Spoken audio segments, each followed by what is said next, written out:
अफिसमा गएर नगरपालिकामा गएर अफिसमा गएर ती नक्सा झिकेर हामीले अर्को नक्सा राखिदिने काम पनि गऱ्यौँ। तर त्यो नक्सा चाहिँ पारित हुँदाखेरि किनभने मिडियाले त्यो कुरो जानकारी गराएन, त्यो सत्ता पक्षले गरेको भए पो, प्रतिपक्षले गरेको भए, प्रमुख प्रतिपक्षले गरेको भए पो दिन्थ्यो, दिएन। अनि जनतालाई त्यो बेखबर भएर अहिले त्यो नक्सा कसले ल्याए भनेर त्यसको श्रेय कसले लिइरहेछ? केपी शर्मा ओली। हिन्दूहरूको तीर्थस्थलमा माने बाटो हामी बनाउँछौँ, अब यहाँसम्म चाहिँ बनाइसक्यौँ, लिपुलेखसम्म चाहिँ भनिदिएपछि र त्यो भिडियोमा चाहिँ त्यो सबै कुरा आइसकेपछि बल्ल जनतामा ल अब चाहिँ खाएछ इन्डियाले, अब चाहिँ भएन भनेर जनताहरू त्यहाँबाट चाहिँ जागरुक भएको हो नि। र एउटा पक्ष बोकेर हिँडेर होइन, त्यो चाहिँ मिडियाले चाहिँ अर्को पक्षलाई चाहिँ कुनै स्थानै नदिने, गुमराहमा राख्ने काम गरेर चाहिँ मिडियाको भूमिका पुरा हुँदैन भन्ने लाग्यो। सबैभन्दा जनघनत्व बढी भएको काठमाडौँ हो, यहाँ चाहिँ समुदायमा प्रवेश गर्यो भनेदेखि कन्ट्रोलै हुँदैन हेर्नुहोस्, किनभने त्यो क्षमतै यो सरकारसँग छैन। उसले त हात खडा गरिदिन मात्रै बाँकी छ। अब हामी सक्दैनौँ हो भनिदिएपछि ओलीहरू जस्तालाई पुगिहाल्यो, कुनै जिम्मेवारी नै छैन। त्यसो हुनाले जनता त्यसबाट पनि त्रसित छन्, अहिले आन्दोलन गर्ने स्थिति पनि छैन। अनि पछाडिबाट त ओलीजीको त अझै पनि त्यहाँ आफ्नै पार्टीले चाहिँ त्यो नक्सा निकाल्नुपर्छ भन्दा पनि ओलीले निकालिरहेको थिएन होइन। हामीले नक्सा चाहिँ हाम्रो यो निकाल्नुपर्छ भन्दाखेरि त हामीलाई त लाठीचार्ज गरिएको हो, हामी त पुलिस कस्टडीमा बसेका हौँ नि, तपाईँलाई थाहा छ होला। त्यसबाट के देखिन्छ भने अहिले सरकार चलाइरहेको, सञ्चालन गरेको नेकपालाई राष्ट्र र जनताको कुनै मतलब छैन। त्यो कुरा चाहिँ पुष्टि भयो। उनीहरूलाई राष्ट्र र जनताको मतलब भएदेखि अहिले उनले त्यसो गर्थे। उनले त गर्नुपर्ने के थियो, यो लकडाउनको बेलामा पनि अन्तर्राष्ट्रिय अदालतमा जानलाई केले रोकेको थियो? अब छलफल गरेर वार्ता गरेर कसरी हामीले चाहिँ त्यो भूभाग पाउँछौँ फिर्ता? जब ऊ वार्ता गर्नै आउँदैन, एक हात हल्लाएर चाहिँ ताली बज्छ। यहाँ त एक हात हल्लाएर ताली बजाउने कुरा भइरहेछ। ल वार्तादेखि बाहेक अरू कुनै विकल्पै छैन भन्ने त्यो होइन। वार्तादेखि बाहेक अनेक विकल्प छन्। त्यसमध्ये एउटा अन्तर्राष्ट्रिय रूपमा प्रयोग गर्ने गरेको विकल्प के हो भने अन्तर्राष्ट्रिय अदालतमा जानुपर्छ, संयुक्त राष्ट्रसङ्घमा जानुपर्छ र हामीले उजुरी हाल्नुपर्छ, किन हामीसँग यथेष्ट प्रमाण छ। अहिले त्यही नक्सा सही हो भन्नेहरूले कमसेकम त्यो इतिहासलाई त बिर्सिदिनु हुँदैन, इतिहासप्रति चाहिँ न्याय गर्नु त पर्छ नि। त्यस कारण चाहिँ हामी के भन्छौँ भने हाम्रै कारणले आएको हो भनेको छैन। हामीले त नक्सा प्रकाशित गऱ्यौँ, तर त्यो नक्साले त वैधानिक मान्यता पाएन, सरकारले निकालेको नक्साले मात्रै पाउँथ्यो। त्यस हुनाले अब सरकार चाहिँ त्यो दबावको कारणले गर्दा यो सरकारले ल्याएको हो। यहाँ अहिले 20 लाख मानिसहरू बेरोजगार भए भन्ने छ, विदेशबाट आउने र अहिलेसम्ममा अझै 10-15 लाख थपिँदैछन् भन्ने छ बेरोजगारहरू। भनेपछि नेपालको कति विकराल स्थिति छ।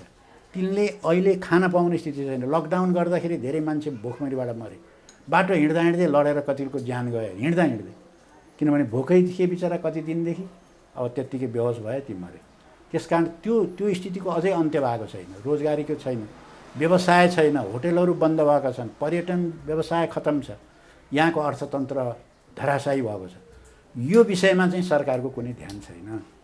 जनता पीडित छन्, रोग भोग दुइटैले सताएको छ। यो चाहिँ के भने ओलीजीले त्यो भन्नुभयो, मैले नक्सा निकालेपछि मलाई चाहिँ निकाल्नलाई हटाउनको निम्ति भारतले चलखेल गर्यो, हाम्रो पार्टीका नेता पनि त्यसमा सामेल भए भन्ने हो।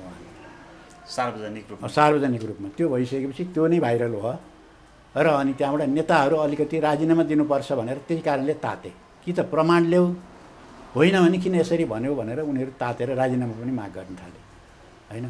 तर अब भारतले लगाएन त्यसको कुनै पुष्टि हुने ठाउँ छैन।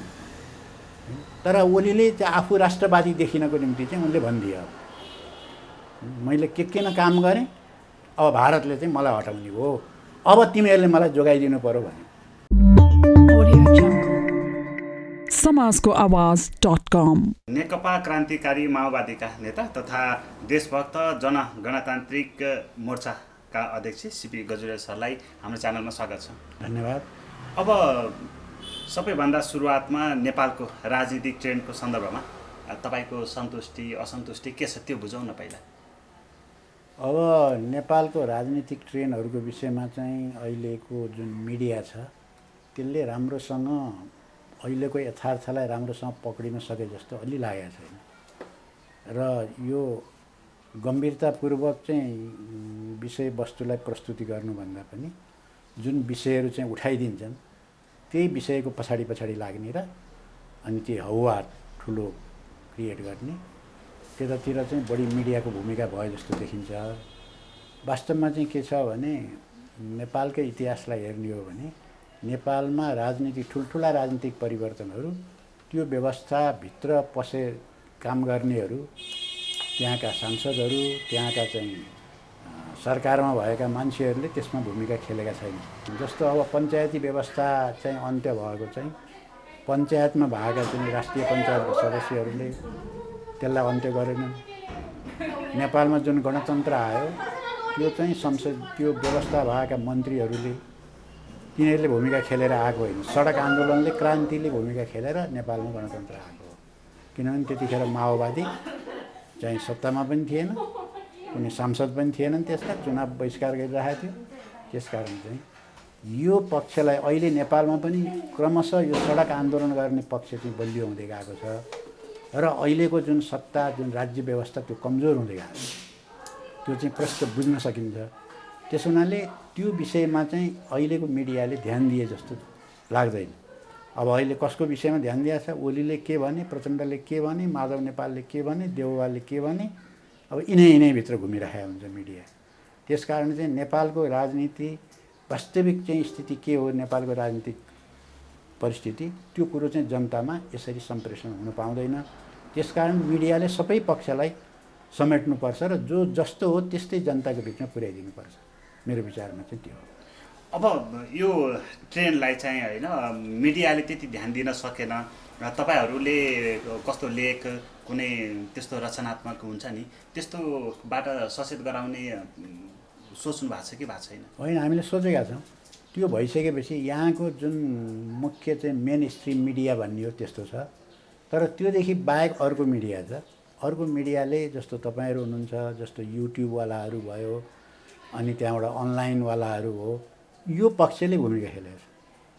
यो नहुँदो हो त नेपालमा चाहिँ के भने अर्को क्रान्तिकारी पक्षको विषयमा चाहिँ अन्धकारमै हुन्थ्यो जनताहरू त। यिनी सत्ताधारीहरूको खेल कता गए, उनीहरू आज कता उडेर गए, उनले आज के खाए, हिजो राति के बोल्ने, यिनैमा मात्रै घुमिरहेको छ मिडिया। अब तपाईँहरू जस्तो होइन राजनीतिक कर्मीहरू सत्तामा पनि हुनु हुँदैन, अनि चुनाव पनि कहिले बहिष्कार गर्नुहुन्छ, तपाईँहरूको कुरा कसरी पुर्याउने? त्यो होइन, हामी त सडकमा आन्दोलनमा छौँ नि त। सडकमा छौँ हामीले माग गरिरहेका छौँ जनताको पक्षको। अब यसले भूमिका त खेलिरहेछ, तर त्यो भूमिकालाई मिडियाले ठिकसँग चाहिँ उजागर गरेका छैन। म तपाईँलाई उदाहरण दिउँ, अहिले नक्साको प्रकरण छ। यो नक्सा आज चाहिँ केही समय अगाडि यो सरकारले नक्सा चाहिँ निकाल्यो, संसदले एकमतले पारित गर्यो। तर त्यही नक्साको विषयमा हामीले 2 वर्ष अगाडि नै आन्दोलन गरेका थियौँ। हामीले मेची महाकाली अभियान गरेर हामी चाहिँ 75 साल फागुन 7 गतेदेखि 21 गतेसम्म देशैभरि आन्दोलन त्यो विषयमा चाहिँ प्रचार प्रसार गरेका थियौँ। ठुल्ठुला नक्साहरू गरेर यो चुचे नक्सा चाहिँ हाम्रो हो, बुचे नक्सा चाहिँ यो भारतले चाहिँ हाम्रो मिचेर बनाएको भनेको थियौँ। काठमाडौँका यो अफिसमा गएर, नगरपालिकामा गएर, अफिसमा गएर ती नक्सा झिकेर हामीले अर्को नक्सा राखिदिने काम पनि गऱ्यौँ। तर त्यो नक्सा चाहिँ पारित हुँदाखेरि किनभने मिडियाले त्यो कुरो जानकारी गराएन, त्यो सत्ता पक्षले गरेको भए पो, प्रतिपक्षले गरेको भए, प्रमुख प्रतिपक्षले गरेको भए पो त्यो दिएन। अनि जनतालाई त्यो बेखबर भएर अहिले त्यो नक्सा कसले ल्याए भनेर त्यसको श्रेय कसले लिइरहेछ? केपी शर्मा ओली। अब यो नक्सा प्रकाशित गर्दाखेरि जनविरोध बढी थियो होइन, ओलीको इच्छा भन्दा पनि। अब तपाईँहरू जस्तो राजनीतिक कर्मीहरूको पनि दबाब त्यत्तिकै थियो। त्यो कुराहरू त धेर थोर भए पनि जनता समक्ष पुगेको छ नि। हो, त्यो जति पुग्नुपर्ने हो त्यो पनि कसले पुर्याएको छ भन्दाखेरि मेन स्ट्रिम भन्ने मिडियाले पुर्याएको छैन, अरूहरूले लगाएको होइन। अरूहरूको माध्यमबाट जनताले केही न केही थाहा पाएको छ, त्यति मात्रै कुरा हो। हामीले अभियान चलाउँदा पनि थोरै मिडियाहरूले दिए, जहाँ हामी त्यो कार्यक्रम लिएर गयौँ त्यहाँ त्यो कुराहरू आयो, एफएम रेडियोहरूले दियो, यिनैमा सीमित भयो। त्यसकारण यो तरिकाले जनतालाई सचेत बनाउन सकिँदैन र एउटा पक्ष बोकेर हिँडेर होइन, त्यो चाहिँ मिडियाले चाहिँ अर्को पक्षलाई चाहिँ कुनै स्थानै नदिने, गुमराहमा राख्ने काम गरेर चाहिँ मिडियाको भूमिका पुरा हुँदैन भन्ने लाग्यो। अब यो नेपालको नक्सा प्रकाशित गर्नुमा कसको हात चाहिँ महत्त्वपूर्ण मान्नुहुन्छ? अब भन्नुहोस् न 2 वर्ष अगाडिदेखि त हामी चाहिँ मेची महाकाली गरिरहेका छौँ। काठमाडौँका त हामीले नगरपालिकामा गयौँ, वार्डमा गएका छन्। हामीले नक्सा त्यत्रो अभाव हुँदाखेरि पनि हामी त्यो अभियान हामीले चलायौँ। नक्सा आफैले छापेर लगेर टाँसिदियौँ, नगरपालिकाका प्रमुखहरूलाई भन्यौँ, कार्यालयमा गएर हामीले उ गऱ्यौँ, मन्त्रालयमा गएर समेत त्यो नक्सा चाहिँ हामीले देखायौँ। त्यो भूमिका हामीले खेल्दै गयौँ। यहाँ धेरैचोटि कार्यक्रम गऱ्यौँ। त्यसले एउटा सचेतना जनतामा पैदा गर्यो र अनि पछि गएर चाहिँ मान्छेहरूले यो कुरो कति बेला बुझे भने जब ओलीले चाहिँ अथवा मङ्सिरमा चाहिँ अब उसले चाहिँ लिम्पियाझोरा लिपुलेख र कालापानी भारतमा पारेर जब नक्सा निकालिदियो अनि बल्ल त्यो कुरा थाहा भयो मान्छे। अनि त्यसपछि मान्छेलाई अलिकति जागरुकता त्यहाँबाट पैदा भयो। अनि भारतको चाहिँ रक्षा मन्त्रीले चाहिँ जब चाहिँ हामीले बाटै बनाइसक्यौँ, 22 किलोमिटर त हामीले रोडै बनाइसक्यौँ, अब हामी चाहिँ चाइनाको चाहिँ उसमा तीर्थस्थलमा जाने यो बाटोसम्म बनाउँछौँ। अब हिन्दूहरूको तीर्थस्थलमा माने बाटो हामी बनाउँछौँ। अब यहाँसम्म चाहिँ बनाइसक्यौँ, लिपुलेखसम्म चाहिँ भनिदिएपछि र त्यो भिडियोमा चाहिँ त्यो सबै कुरा आइसकेपछि बल्ल जनतामा ल अब चाहिँ खाएछ इन्डियाले, अब चाहिँ भएन भनेर जनताहरू त्यहाँबाट चाहिँ जागरुक भएको हो नि। अनि पछाडिबाट त ओलीजीको त अझै पनि त्यहाँ आफ्नै पार्टीले चाहिँ त्यो नक्सा निकाल्नुपर्छ भन्दा पनि ओलीले निकालिरहेको थिएन होइन। हामीले नक्सा चाहिँ हाम्रो यो निकाल्नुपर्छ भन्दाखेरि त हामीलाई त लाठीचार्ज गरिएको हो। हामी त पुलिस कस्टडीमा बसेका हौँ नि, तपाईँलाई थाहा छ होला। जसले त्यो नक्साको माग गरेको थियो त्यसलाई चाहिँ दमन गर्ने। अहिले त्यही नक्सा सही हो भन्नेहरूले कमसेकम त्यो इतिहासलाई त बिर्सिदिनु हुँदैन। इतिहासप्रति चाहिँ न्याय गर्नु त पर्छ नि। त्यस कारण चाहिँ हामी के भन्छौँ भने हाम्रै कारणले आएको हो भनेको छैन।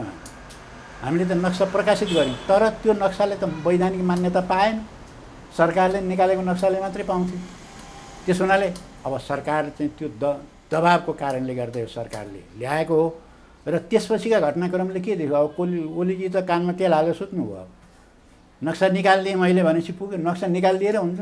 त्यो त सुरुवात हो त्यो सङ्घर्षको। अब त्यसपछि अगाडि बढ्नु पऱ्यो नि सरकार, खोइ बढेकै छैन। अब यो नेकपाको आन्तरिक किचोलोले होइन यस्ता राष्ट्रिय मुद्दाहरू सबै ओझेलमा परे। म यो कति मुद्दाहरू ओझेलमा परे आज तपाईँसँग एकदम विस्तृतमै छलफल गर्छु। सबैभन्दा सुरुवातमा यो नक्साबाटै जाउँ। नक्सा निकालेर पुगेन, अझै के काम बाँकी छ? अब नक्सा दोस्रो स्टेप के चाल्ने, यहाँ ठुलो बहस भइरहेछ। हामीले भन्यौँ कि यसलाई अन्तर्राष्ट्रियकरण पनि गर्नुपर्छ। 1 नम्बरमा त नक्सा निकाल्ने भन्ने 1 नम्बरको मागै हाम्रो थियो, त्यो चाहिँ पुरा भयो। खुसी चाहिँ त्यसमा लागेको छ हामीले। त्यसपछि त अब नक्सा लिनको निम्ति त के गर्ने भन्दा हामीले के भन्यौँ भने यो अहिलेको मोदी सरकार त वार्तामा बस्न तयार छैन। यो नक्सा प्रकरण नहुँदा त वार्तामा बस्न तयार थिएन। हाम्रो नक्साको बारेमा कुरै गर्न तयार थिएन भने त्योसँग मिलेर अब छलफल गरेर वार्ता गरेर कसरी हामीले चाहिँ त्यो भूभाग पाउँछौँ फिर्ता। जब ऊ वार्ता गर्नै आउँदैन, एक हात हल्लाएर चाहिँ ताली बज्छ। यहाँ त एक हात हल्लाएर ताली बजाउने कुरा भइरहेको छ। ल वार्तादेखि बाहेक अरू कुनै विकल्पै छैन भन्ने त्यो होइन। वार्तादेखि बाहेक अनेक विकल्प छन्। त्यसमध्ये एउटा अन्तर्राष्ट्रिय रूपमा प्रयोग गर्ने गरेको विकल्प के हो भने अन्तर्राष्ट्रिय अदालतमा जानुपर्छ, संयुक्त राष्ट्रसङ्घमा जानुपर्छ र हामीले उजुरी हाल्नुपर्छ। किन हामीसँग यथेष्ट प्रमाण नभएको भए हामी डराउनु पर्थ्यो। के हो झन् त्यहाँ गएर हारिन्छ भन्ने हुन्थ्यो। हामीसँग यथेष्ट प्रमाण छ अनि हामीसँग किन हिचकिचाउँ, हामी किन हिचकिचाउँ। त्यसकारण चाहिँ अब यसलाई अन्तर्राष्ट्रियकरण गर्नको निम्ति यो सरकार चाहिरहेको छैन। यहाँ भएका मान्छेहरू, यहाँ अहिलेका जुन नेताहरू छन्, यो अहिले दृश्यमा देखा परेका होइन, यहाँ सत्ता पक्षका र प्रतिपक्षका कोही पनि भन्दैनन् अब यसलाई चाहिँ अन्तर्राष्ट्रियकरण गर्नुपर्छ। अब यो महामारीले गर्दाखेरि पनि यो अवस्था सिर्जना भयो, अहिले विरोध हुने कम भयो होइन। अब सरकारको आन्तरिक किचलो पनि छ। यस्तो बेला भनेर जनताको विरोध चाहिँ अलि देखिया छैन। हामी जनताले चाहिँ के गर्नुपर्ने यतिखेर? हो, जनतालाई त अर्कै समस्याले अहिले ग्रस्त बनाएको छ। अब जनता अहिले सडकमा उत्रिन पनि मिल्दैन होइन, आन्दोलन गर्न पनि मिल्दैन। किनभनेदेखि विकराल रूपले चाहिँ यो फैलेला जस्तो छ। हुन त अलिकति सङ्ख्या घट्दै गएको भनेर चाहिँ त्यो डाटामा त त्यो देखाएको छ, तर काठमाडौँमा फैलेको देखाएको छ। सबैभन्दा जनघनत्व बढी भएको काठमाडौँ हो। यहाँ चाहिँ समुदायमा प्रवेश गर्यो भनेदेखि कन्ट्रोलै हुँदैन हेर्नुहोस्। किनभने त्यो क्षमतै यो सरकारसँग छैन। उसले त हात खडा गरिदिन मात्रै बाँकी छ। अब हामी सक्दैनौँ हो भनिदिएपछि ओलीहरू जस्तालाई पुगिहाल्यो, कुनै जिम्मेवारी नै छैन। त्यसो हुनाले जनता त्यसबाट पनि त्रसित छन्, अहिले आन्दोलन गर्ने स्थिति पनि छैन। र त्यो कोरोनाको चाहिँ विकराल स्थिति छँदैछ, त्यसले पारेको असरहरू, त्यो आफै चाहिँ रोगले ग्रस्त पारेको त छँदैछ, त्यसले पारेको धेरै ठुलो असर छ कि तल्लो वर्गका जनताहरूको रोजगारी खोसिएको छ। यहाँ अहिले 20 लाख मानिसहरू बेरोजगार भए भन्ने छ, विदेशबाट आउने र अहिलेसम्ममा अझै 10-15 लाख थपिँदैछन् भन्ने छ बेरोजगारहरू। भनेपछि नेपालको कति विकराल स्थिति छ। तिनले अहिले खान पाउने स्थिति छैन। लकडाउन गर्दाखेरि धेरै मान्छे भोकमरीबाट मरे, बाटो हिँड्दा हिँड्दै लडेर कतिको ज्यान गयो हिँड्दा हिँड्दै, किनभने भोकै थिए बिचरा कति दिनदेखि, अब त्यत्तिकै बेहोस भयो ती मरे। त्यसकारण त्यो स्थितिको अझै अन्त्य भएको छैन। रोजगारीको छैन, व्यवसाय छैन, होटेलहरू बन्द भएका छन्, पर्यटन व्यवसाय खतम छ, यहाँको अर्थतन्त्र धराशायी भएको छ। यो विषयमा चाहिँ सरकारको कुनै ध्यान छैन। जनता पीडित छन्, रोग भोग दुइटैले सताएको छ। यस्तो बेलामा त के हुनु पर्थ्यो भने जसरी नक्सा पारित गर्दाखेरि चाहिँ एकमत भयो नेपालका सारा जनता त त्यस्तो एकता चाहन्छ नि र जनताको पक्ष राष्ट्रको पक्षको विषयमा। तर अहिले एमालेमा यो के अरे अहिलेको चाहिँ नेकपामा चाहिँ अब सत्ताको लडाइँ यतिखेर चलेको छ। को प्रधानमन्त्री हुने अरू विषय छ त छैन।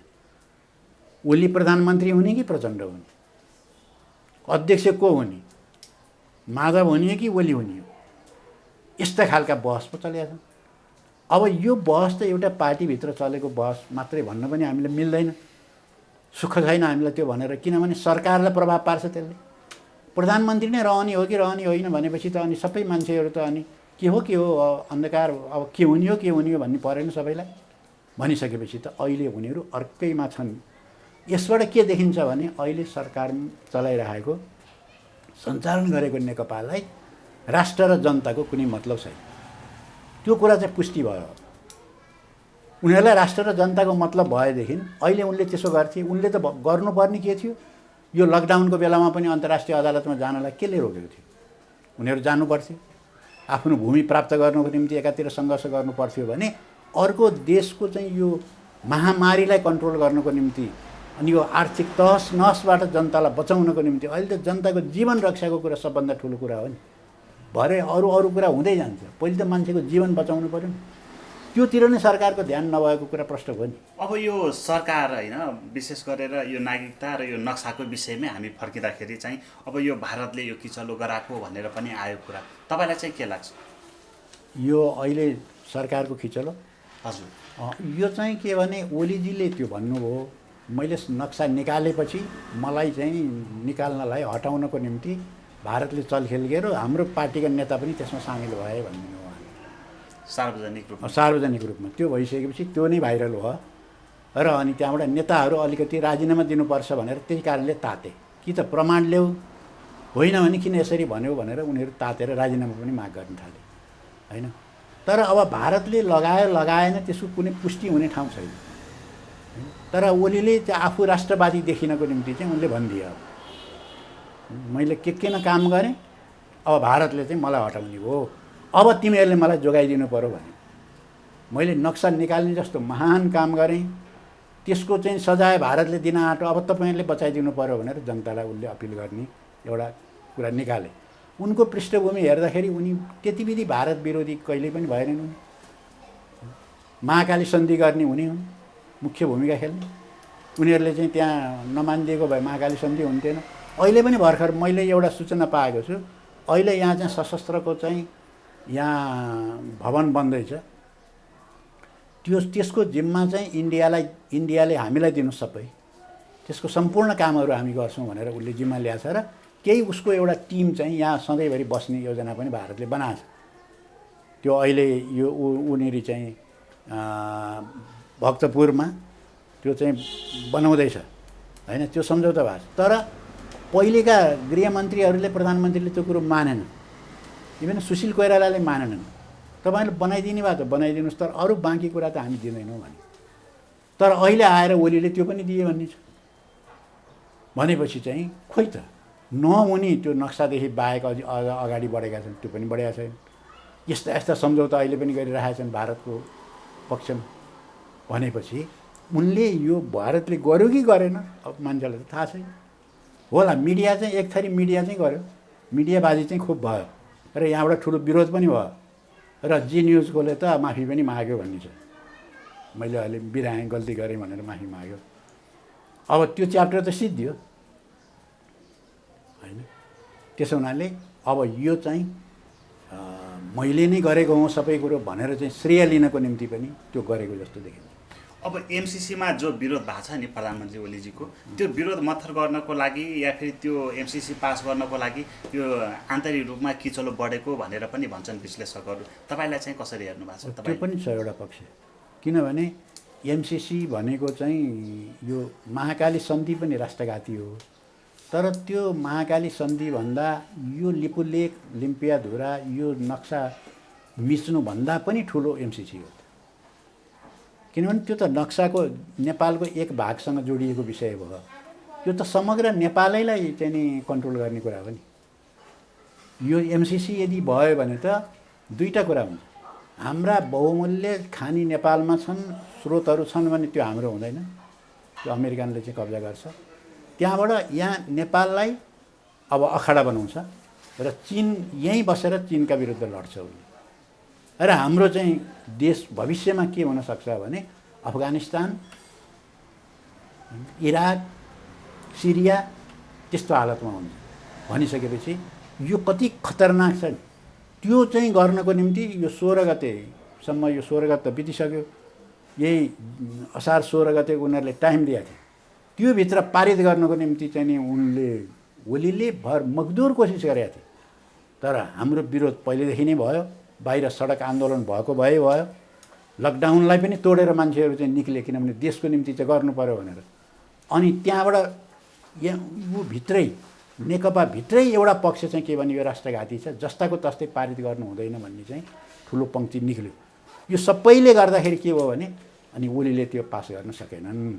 देउवा र ओलीको घाँटी जोडिया थियो यो कुरामा, पास गरिहाल्नुपर्छ भन्थ्यो। देउ र देउवा 3 पल्ट बोल्थे किन एमसिसी पारित भएन भनिरहेको थियो। किनभने त्यो टेबल गर्ने बित्तिकै पारित हुनेवाला थियो, ओली पक्ष पारित गर्नेवाला थियो, देउवाका सबै मान्छेले भोट हालिहाल्थे, अनि बाबुराम साबुरामको नि भोट हालिदिइहाल्थे। भन्दाखेरि त एमसिसी पारित हुन्थ्यो र हाम्रो देश चाहिँ एउटा अखाडा बन्ने थियो। त्यो रोकिएको छ। त्यो सङ्घर्ष चाहिँ त्यहाँभित्र चलेकै छ। केही चाहिँ नेताहरू त्यसको पक्षमा उभिएकै छन्, त्यो कुरा पनि हो। अब यो एमसिसीको समय त गइसक्यो होइन। अब पास गर्नको लागि यो पार्टी फुटाउने तर्खरमा भन्ने कुरा पनि आइरहेको छ प्रधानमन्त्री ओलीको देउबासँग बाबुरामसँग मिलेर। यो कुरामा चाहिँ कति सत्यता छ? सत्यता छ नि। त्यो पहिला त्यो कुरो चाहिँ खोइ त त्यो 2-3 दिनसम्म त देउवाले मैले भेटेँ, ओलीले मलाई बोलाए पनि भनेर पार्टीमा त रिपोर्ट गरेर आइन्छ। जब त्यो कुरो बाहिर आइसकेपछि अनि पार्टीका मान्छेले होइन तपाईँ त भेट्न जानुभएको थियो नि त्यो राति मध्यरातमा, किन जानुभयो भन्दाखेरि अब त्यो जब लिक भयो त्यो कुरो थाहा भइसकेपछि हो म गएको थिएँ भनेर पछि रिपोर्ट गरेको न हो देउवाले। भनेपछि त्यो भित्री त साँड किन त्यति गोप्य किन गर्नु पर्थ्यो? त्यहाँ साँडगाँठ थियो त्यहाँ। तर नेपाली कङ्ग्रेसभित्र बहस भइसकेपछि यो देउवालाई अप्ठ्यारो पर्यो होइन। किन पार्टीलाई लुकायो भनिदिएपछि त अप्ठ्यारो पर्यो होइन, केही पनि होइन, त्यो सामान्य कुरा हो भनेर तिनीहरूले ढाकछोप गरे। अहिले चाहिँ ठ्याक्क चाहिँ ओलीसँग मिलेर यो सरकार अर्को सरकार बनाउन चाहिँ उनलाई अप्ठ्यारो पर्यो।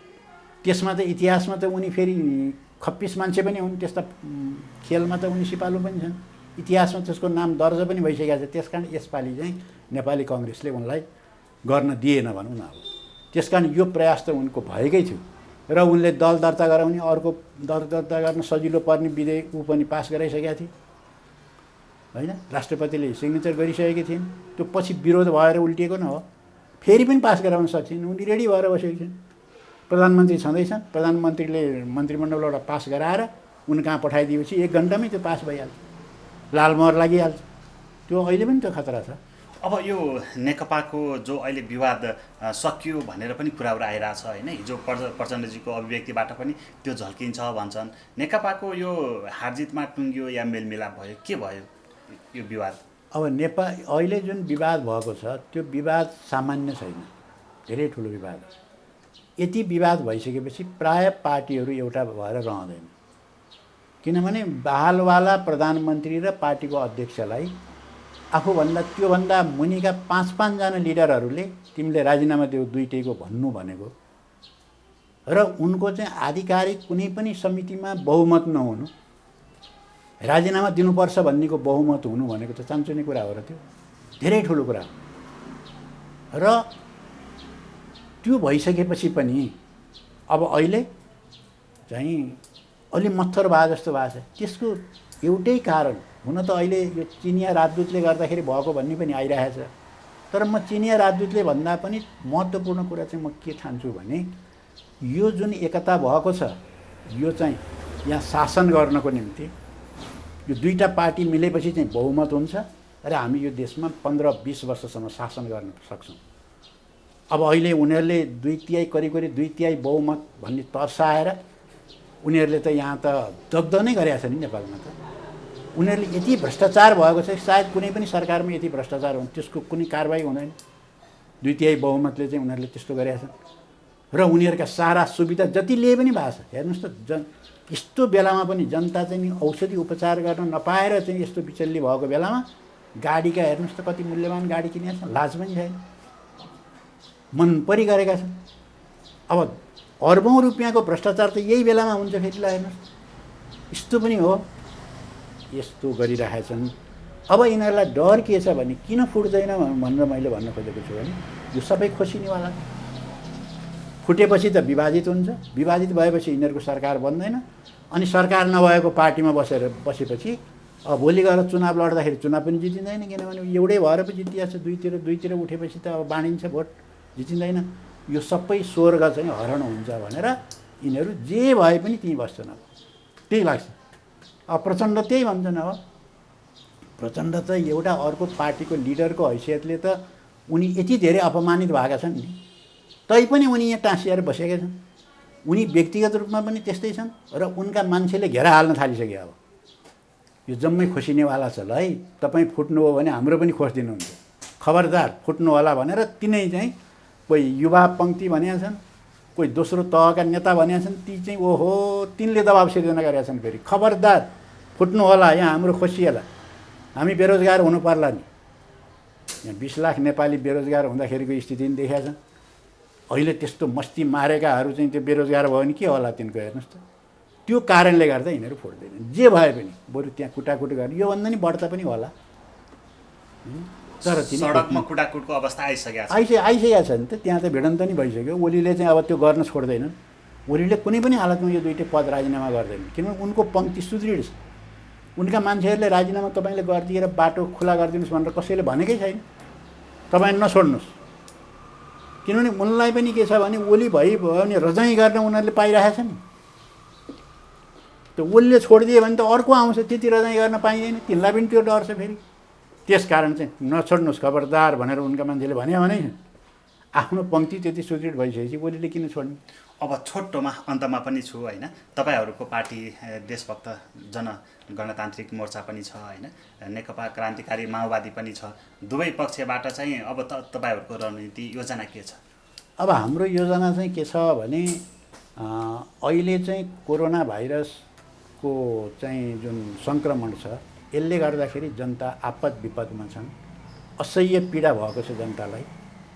अरू 20 लाख मानिसहरू बेरोजगार आउँदैछन्, यहीँभित्र पनि बेरोजगारी थियो, अझ ठुलो बेरोजगारी यहाँबाट बढेको छ भनेपछि हाम्रो देशमा चाहिँ 30-40 लाख मान्छे त बेरोजगार हुने अवस्था आएको छ र यो सरकारसँग कुनै योजना छैन र यिनीहरूलाई मतलब पनि छैन। त्यसकारण चाहिँ के हुन्छ भने नेपालमा एउटा ठुलो आन्दोलनको आँधीबेहरी आउनेवाला छ। यो कोरोना अलिकति चाहिँ कम भयो भने त्यसपछि चाहिँ आन्दोलनको सम्भावना छ। अहिले हाम्रो चाहिँ के भने हामी त्यसको निम्ति तयारी हुनुपर्छ। हाम्रो पार्टी बारम्बार फुटको उनीहरूले फुटाइदिएको कारणले गर्दा हाम्रो अलिकति तुलनात्मक रूपले कमजोर भएको छ। तर हामीले चाहिँ यो आन्दोलन अझै अगाडि बढाउँदै लगेर जनताको ठुलो हिस्सालाई अझै चाहिँ गोलबन्द गर्दै भावी आन्दोलनको निम्ति तयारी गर्ने भनेर हामीले त्यही गरिरहेछौँ र हामी चाहिँ सानातिना कार्यक्रमहरू गरि नै रहेका छौँ। हामीले यो निरन्तर अगाडि बढाइरहने, बर्खा भए पनि कोरोना भए पनि त्यसको डिस्टेन्स मेन्टेन गरेर अनुशासित ढङ्गले भनिने कार्यक्रम गर्दै जाने। अनि ठुलो आन्दोलन हुने बेलामा चाहिँ हाम्रो चाहिँ एउटा शक्ति पनि हुन्छ अनि जनताले सबै कुरो बुझ्छन् पनि। त्यो बेलामा चाहिँ नेपालकोमा हुँदै जुन एउटा आन्दोलन छ त्यसको तयारी गर्ने भनिएको छ। नेपालमा अब के हुँदैछ भन्ने हामीलाई लागेको छ भने अब यो सरकारको त टिक्दैन, किनभने त्यही पार्टीका त्यत्रो नेताहरूले ओलीले काम गर्न सकेनन् भनिसक्यो। यो सरकारले काम गर्नै सकेन भनेर आरोप लगाइसकेपछि अब को बाँकी रह्यो त अब भनिसकेपछि यो सरकार अब रहँदैन, लामोसम्म टिक्नेवालै छैन। अब के हुन्छ त भने यदि क्रान्तिकारी शक्ति चाहिँ अलिकति बलियो भएन भने प्रतिक्रान्तिकारी योभन्दा पनि ठुलो प्रतिक्रान्ति हुनसक्छ नेपालमा। त्यो हुन नदिनको निम्ति पनि हामी चाहिँ फेरि अब क्रान्तिको तयारीमा, आन्दोलनको तयारीमा अगाडि बढ्नुपर्छ भन्ने हाम्रो हिजो मात्रै पोलिट ब्युरोको बैठक पनि बसेको थियो। त्यो पोलिट ब्युरोको बैठकले पनि त्यही निर्णय गरेको छ। हस्, आफ्नो महत्त्वपूर्ण समय र विचार राखिदिनु भयो त्यसको लागि सरलाई धेरै धेरै धन्यवाद। ल, यहाँहरूलाई पनि धन्यवाद। समाजको आवाज.com